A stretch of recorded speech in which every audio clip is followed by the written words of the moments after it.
Good morning, student of class 3rd. Today I will teach you, welcome back to English reader class. Today I will teach you chapter 12 and your chapter name is The Land of the Story Books. It is a poem. Let's start. At the evening when the lamp is lit around the fire my parents sits. एक शाम जब मेरे घर lamp जल रही थी तो मेरे माता पिता उसके आसपास आकर बैठ गए. They sit at home and talk and sing they and don't play at anything. वे घर पर ही बैठे हुए थे और आपस में बातें कर रहे थे, थोड़ा बहुत गुनगुना रहे थे. And do not play at anything, और इसके अलावा वे कुछ भी नहीं खेल रहे थे. Now with my little gun, लेकिन अब मैं आई cruel all in the dark along the wall and follow around the forest track always behind the sofa back.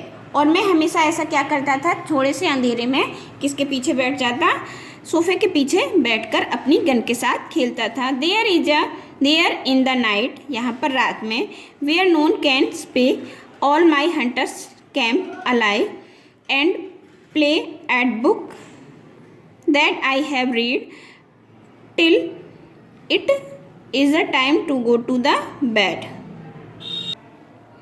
और यहीं पर सोफे के पीछे मैं अपनी गन के साथ साथ खेलता और एक छोटा सा कैंप बनाकर उसमें मैं अपनी किताबों को भी पढ़ता. और कब तक पढ़ता, जब तक मेरा सोने का समय नहीं हो जाता. नेक्स्ट एंड लास्ट पैराग्राफ है आपका. So when my mom come in for me home I return across the sea and go to the bed with backward look at my dear land of story book. और जब मेरी माँ मुझे वापस आती मुझे ले जाने के लिए तो मैं उनके साथ वापस अपनी माँ के साथ सोने के लिए चला जाता, अपनी किताबों को वहीं पर छोड़कर बिना उन्हें देखे हुए. This poem written by R.L. Stevenson. Now it is the moral of this poem. Children are happy in the way like to live. बच्चे अपनी दुनिया में हमेशा खुश रहते हैं, जो वो करते हैं वो उसमें खुश रहते हैं. I hope you will be understand this poem. Read this poem carefully.